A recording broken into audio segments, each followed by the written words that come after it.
U.S. Congressman from Wisconsin will be front and center tomorrow when the House holds a hearing on unidentified flying objects. Today, Upfront co-host Jaron Jordan sat down with Representative Glenn Grothman to discuss his outlook for tomorrow's hearing on Capitol Hill. Wisconsin Republican Congressman Glenn Grothman joins me now. Congressman, thanks so much for being here and congrats on your re-election. Thank you, and enjoy being on your show. So you are back to work in these final 5 weeks of this session, already getting back to work by co-chairing a hearing tomorrow on unidentified anomalous phenomena. It's also technically termed UAPs, more commonly known as UFOs. What are you hoping to learn in this hearing tomorrow? Well, we still have not gotten any solid information as to what we know about these aircraft. It's very frustrating that NASA, the Department of Defense have been very close-mouthed on these. We're bringing in 4 new people tomorrow, and hopefully those folks will give us a little more information. I am afraid as a fallback position, we may have to introduce legislation saying that this stuff, maybe if it's at least 10 years old, will have to be all released to the public. But I think we're going to gather some more information tomorrow about some drones we're flying over military bases and see exactly what we can be told. So I think that people may hear this, that there are legislators holding a hearing on UFOs and might think, why are they doing this? Is your office actually getting reports of UAPs or these UFOs in Wisconsin? We've heard of a few people who say they've seen stuff in the past, which isn't unusual. Stuff like what? What are they saying? It generates a tremendous amount of interest from the public. You know, when I was first asked to take up this issue by the then speaker, I kind of had the same reaction you did. But to my surprise, I probably get more comments on my UAP hearings than I do on other things that are more traditionally associated with being a congressman.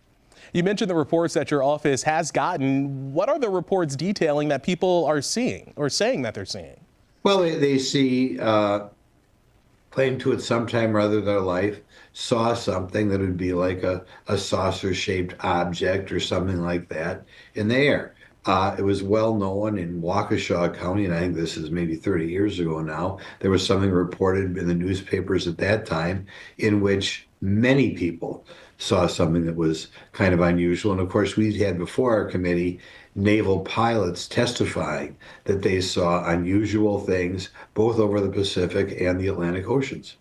You introduced legislation in January that will allow people to report UAPs without the fear of repercussion. Was that something, why was that something that you felt that you needed to propose? And why is there a fear, do you think, of repercussions when reporting these? Well, I think there's still a lot of people out there who would say, oh, wow, he saw a flying saucer, you know, he must be crazy or something like that. And we just want to assure that if you report something, be it a commercial pilot, military pilot, whatever, you cannot get in trouble for that. You would not use your license because somebody's going to say, oh, you know, John Smith saw such and such a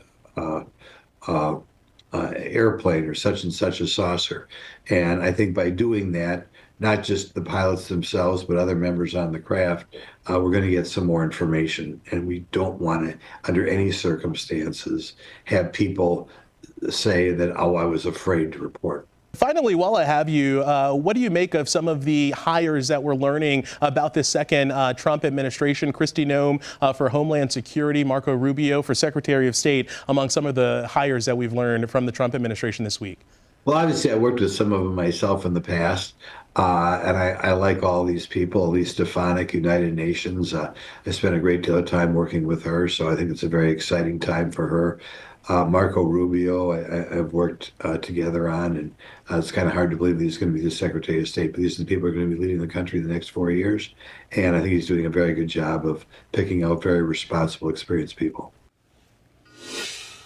Congressman Glenn Grothman with our Jaron Jordan. Tomorrow's hearing starts at 10:30 Central Time. Among the witnesses expected to testify, a retired Navy Rear Admiral who is discussing his own experiences with UAPs.